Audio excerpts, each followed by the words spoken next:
अस्सलाम वालेकुम मेरे प्यारे प्यारे दोस्तों, कैसे हैं आप सब। मैं हूं हुमा और मेरे चैनल कहानियां मेरे संग में आप सबको खुशामदीद। आज की कहानी का नाम है नाराज भूरी। देखते हैं और सुनते हैं। एक गांव में एक रहमदिल चौधरी नवाज रहते थे। उनके अस्तबल में एक बूढ़े बुजुर्ग काम करते थे। उनका नाम करमदीन था। वो चौधरी नवाज के जानवरों का बहुत ज़्यादा ख्याल रखते थे, उनके खाने पीने का, उनकी सफाई सुथराई का। और चौधरी नवाज करमदीन का भी बहुत ख्याल रखते थे। एक दिन करमदीन भागते भागते चौधरी नवाज के पास आया और बताया कि उनकी लाडली भूरी गाय चारा नहीं खा रही है। तो चौधरी नवाज बहुत घबरा गए। उन्होंने हुक्म दिया फौरन कि हकीम को जाकर बुलाया जाए। करमदीन फौरन गए और हकीम को बुलाकर लेकर आए। चौधरी नवाज अपने जानवरों का बहुत ख्याल रखते थे। वो लोगों से तो अच्छे अखलाक से बात करते ही थे, वो जानवरों को भी बहुत प्यार करते थे। अपने हर जानवर का वो ख्याल इस तरह रखते थे जैसे कि वो उनकी अपनी औलाद हो। जैसे ही हकीम आया और उन्होंने भूरी का मुआयना किया तो भूरी बिल्कुल ठीक ठाक थी, उसको कोई तकलीफ नहीं थी। उन्होंने ये चौधरी नवाज को बताया। चौधरी नवाज ने कहा कि फिर क्या बात है कि वो चारा नहीं खा रही। तो हकीम साहब ने पूछा कि तुम तो जानवरों का बहुत ख्याल रखते हो, क्या बात है, क्या तुम्हारी जगह कोई और मुकर्रर था जानवरों की निगरानी के लिए।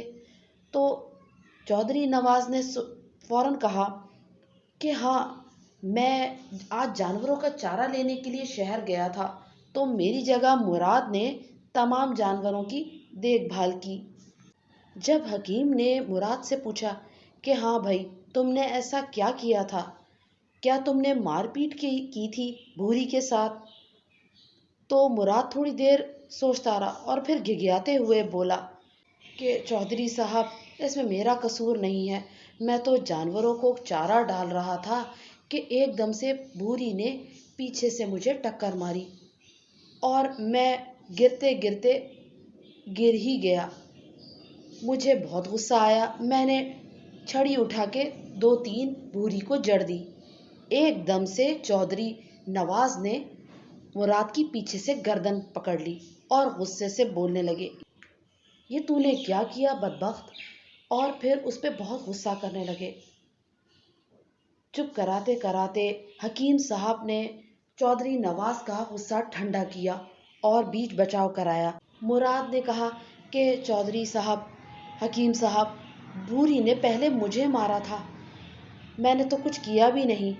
तो हकीम साहब और चौधरी नवाज हंसने लगे और हकीम साहब ने मुराद को समझाया कि देखो मुराद, जानवरों में भी इंसानों की तरह इज्जत नफ्स होता है। तुमने उसको मारा तो उसको बहुत बुरा लगा और वो उनके प्यार दिखाने का अंदाज होता है कि वो किसी को दुम मारते हैं या हल्की सी टक्कर। अगर भूरी ने तुम्हें असली में गुस्से में टक्कर मारी होती ना, तो तुम अभी तक उठ भी नहीं रहे होते। उसने अपना प्यार दिखाया और तुमने उसकी पिटाई कर दी। मुराद बहुत शर्मिंदा हुआ और हकीम ने कहा कि अब जल्दी से उसको मनाओ वरना वो चारा नहीं खाएगी, वो नाराज है तुमसे।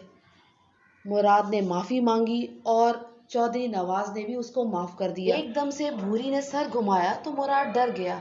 हकीम और चौधरी नवाज हंसने लगे और फिर भूरी ने चारा खाना शुरू कर दिया। तो प्यारे प्यारे दोस्तों, कैसी लगी आपको आज की कहानी।